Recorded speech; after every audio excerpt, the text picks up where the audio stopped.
Vamos lá, gente, vamos lá. Muito frio, tá? Aqui onde eu moro, por isso de touca com essa jaqueta, tá? Não era o jeito ideal que eu queria diretamente me apresentar. Queria eu estar de manga curta aqui do Barcelona, do Inter, mas muito frio, tá?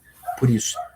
Mas vamos lá, eu quero falar desse jogo, mas principalmente da crise histórica na seleção uruguaia.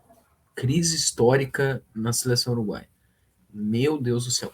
Claro, talvez esse título vai parecer estranho, tá? Eu não tô passando pano para a Espanha, ou dizendo que foi um baile da Espanha, ou dizendo que a Espanha foi muito superior.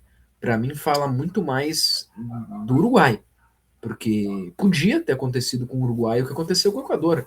Tinha totais condições, porque a Espanha foi semelhante à Alemanha. Da mesma forma que a Alemanha estava desligada, acho que estava naquela situação de ser a terceira rodada, tá? Começar falando da Espanha. Eu coloquei aqui Espanha leve em ritmo de festa, por quê? Porque era uma Espanha sem pressão, uma Espanha já classificada, muito difícil, tá? Da Espanha perder a classificação, porque ia ter que depender de resultados, de uma vitória em si do Uruguai. Acho que a Espanha notou durante o jogo o adversário que estava enfrentando, o quão perdido que estava. E eu acho que isso condicionou, sim, as mexidas do La Fuente, a postura da Espanha. Uma Espanha muito tranquila, em muitos momentos querendo controlar o jogo, segurar o jogo, trocando passe, toque me voe, leve, de boa, sem pressão, já classificada, de boa, né? Então, uma Espanha muito tranquila, uma Espanha muito, assim, não sei se relaxada é a melhor palavra, mas de boa, de pernas pro ar, tranquila, já com a cabeça no mata-mata, sabe? Em muitos momentos o Yamal, lances que a gente sabe que ele arrumaria, chutaria, ele decidiu arrumar, procurar companheiro, né? Achei uma Espanha às vezes até meio descompromissada com a partida, já com a cabeça na próxima fase, nos 16 avos, tá? Eu tenho uma teoria, eu acho que cada um acredite no que quiser, tá? A opinião de todos tem que ser respeitada. Eu já ouvi gente falar que a Espanha não vai longe, ou que a Alemanha, não sei o quê. Eu discordo. Eu acho que é muito extremo tu falar isso. É muito extremo tu falar isso. É igual tu dizer que a Alemanha meteu 7-1 no Curaçao, a Alemanha é campeã, e dizer que porque perdeu do Equador, porque a Espanha não foi tão bem hoje, dizer que elas já estão fora da Copa. Eu acho que esse extremo não é a melhor forma de se analisar, tá? Mas, enfim, eu tenho uma teoria e eu acho que é isso mesmo, tá? Eu acho que a Alemanha, agora a Espanha, eu acho que elas estão com a cabeça no mata-mata mesmo, tá? Eu acho que vão ser, até pelo mata-mata, por seu confronto de se perder tá fora, eu acho que elas vão ter uma postura no mata-mata totalmente diferente do que tiveram na última rodada, tá? Eu acho que o contexto cabe muito, ok? Então eu acho que a Espanha continua sendo uma das mais fortes seleções. Eu acho que é muito cedo e errado dizer, questionar o favoritismo da Espanha por causa dessa partida. Tanto que eu vi a Espanha leve, leve, tranquila, já com a cabeça no mata-mata. Agora, no mata-mata, vai ser completamente diferente. Até deixa eu ver aqui, eu não tenho certeza, mas eu acho que não saiu ainda o adversário da Espanha, né? Só para confirmar. E para mim esse jogo também fala muito da seleção uruguaia, tá? Cara, eu fiquei abismado e eu acho que todo mundo que gosta de futebol também ficou abismado. E aí não importa se tu simpatiza com a seleção uruguaia ou se tu não simpatiza com a seleção uruguaia. Tem gente que, as outras que se ferrem, só penso na minha. Beleza. Mas eu acho que muita gente tá a definir ainda o adversário da Espanha que joga aqui. Mas assim, é, é de se assustar, né? Porque a Espanha, o Uruguai, né? A Celeste Olímpica, os uruguaios dizem que tem quatro, né? Mas na verdade o considerável é duas, né? Mas é uma Celeste Olímpica que desde outros formatos de Copa já ganhavam. Eles comemoram muito a questão do maracanaço, como se fala.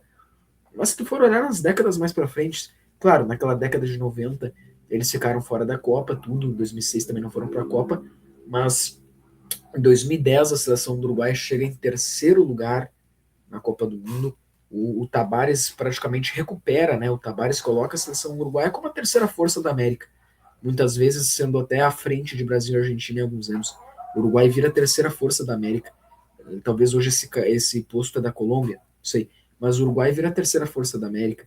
É o Uruguai do Diego Forlán, né? O Diego Forlán, melhor jogador daquela Copa de 2010.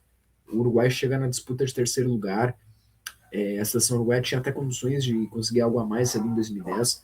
Em 2011, o Uruguai é campeão da Copa América, fazendo uma baita de uma Copa América, venceu do Paraguai na grande final, sabe? Chega na Copa das Confederações em 2013 forte. Aí é o fim da era Forlan, mas tu tem um Cavani e um Soares muito bem. Então tu ainda tem jogadores que nem o Lugano por muito tempo, o Godinho por muito tempo, sabe? O Soares, o Cavani. Então, uma seleção muito boa, muito boa. Até a Copa de 2018 fez uma Copa muito boa. Mas, né, em 2022, acho que mal treinada, mal preparada, acabou caindo. Também muito pelo boa fase de grupos que a Coreia do Sul fez. Agora, sem o Soares, e eu vejo muitos uruguaios questionarem, tá, o fato do Soares não ter sido convocado, para alguns podiam, pelo menos fazer o que fizeram com o Neymar, já sem Cavani. Dá para ver que está passando por um processo muito difícil de troca de geração a seleção uruguaia. Não tem mais Forlan, não tem mais um Godinho, não tem mais um Lugano, não tem mais um Cavani, não tem mais um Soares. Mas eu ainda acho que tem bons jogadores. Tu tem ali o De La Cruz, apesar que muitos desses já não sei se vão estar na próxima Copa, mas tu tem ali o De La Cruz, tu tem ali o Valverde, que é uma estrela do Real Madrid, tu tem o Araújo, que era para ser um baita zagueiro, mas é que o Araújo acabou se machucando, mas o zagueirão do Barcelona, também não acho que ia ter feito diferença hoje.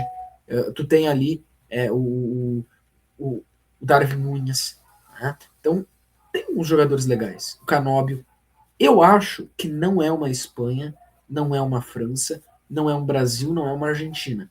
Talvez seja o pior Uruguai dos últimos anos. Mas ainda assim, com o mínimo de organização, não é uma equipe para cair na fase de grupos. Não é uma equipe para cair na fase de grupos. Pode não ser uma equipe para ser líder e ganhar da Espanha, mas não é uma equipe para ficar em terceiro lugar num grupo com Cabo Verde e Arábia Saudita, com todo respeito a Cabo Verde e Arábia Saudita. E isso fala muito sobre o que está acontecendo, né? Saiu a informação, né, segundo a imprensa uruguaia, que o Bielsa teria tido uma reunião de 48 minutos com os jogadores e teria discutido com os jogadores, porque os jogadores estavam discordando dele. Então, o Bielsa teria tido uma forte discussão com o grupo, uma forte discussão no vestiário. Ou seja, os jogadores perderam total confiança do treinador que brigou com eles para eles discordarem da tática do Bielsa, entendeu? E isso, essas rachas no vestiário, essa discordância de ideias, é o começo do fim. É o começo do fim.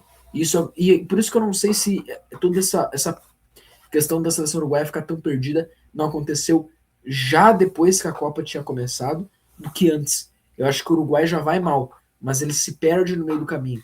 Talvez ter empatado com a Arábia Saudita, empatado com o Cabo Verde, foi o que fez estar pior do que já estava antes. Entendeu?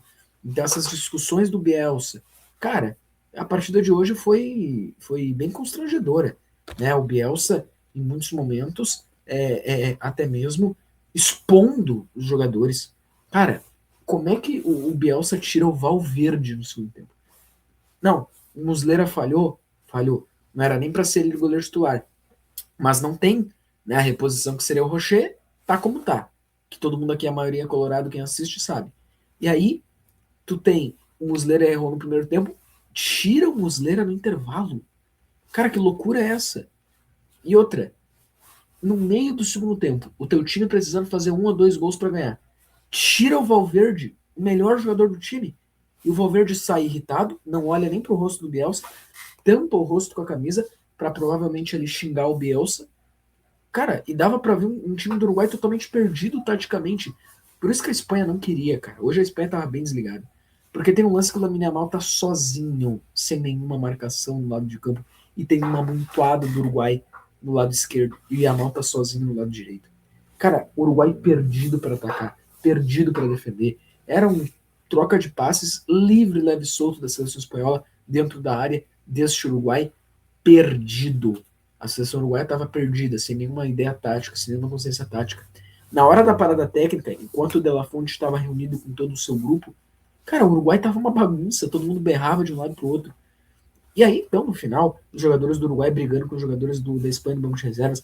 Então, os jogadores do Uruguai estavam emocionalmente, tu via que não estavam bem, estavam abalados, expostos pelo trabalho do Bielsa, então tem muito na conta do Bielsa tudo isso, que perdeu o grupo brigando com o vestiário, perdeu o capitão em referência, certamente referência para os companheiros de equipe, quando tira o Valverde no meio de uma partida onde precisa ganhar. Cara, então essas rixas, essas brigas, sinceramente, o Uruguai ficou perdido nisso. E tu vê que uma seleção que poderia ter um potencial melhor, né? Mas tudo isso levou o Uruguai queda abaixo. Não é uma seleção para ser líder de um grupo com a Espanha. Beleza, não é. Mas não é para ficar em terceiro lugar num grupo com Cabo Verde e Arábia Saudita, com todo o respeito de Cabo Verde e Arábia Saudita. Claro que eu estou falando aqui pela ótica do Uruguai. Agora, olhando pela ótica de Cabo Verde, é maravilhoso, né? É mais uma daquelas histórias lindas. Eu não assisti o jogo do Cabo Verde, mas vou ver depois as repercussões, melhores momentos e tudo mais, né, na emissora oficial que transmite pelo YouTube no Brasil. Deve ter sido uma festa linda, deve ter sido um momento emocionante e méritos, né, a Cabo Verde. Méritos a Cabo Verde, né, por isso. É uma daquelas histórias lindas, lindas, né, do futebol. É uma daquelas histórias lindas do futebol, tá bom? Mas é isso, tá, pessoal? Só quero lembrar que nós temos vídeos novos aqui todos os dias.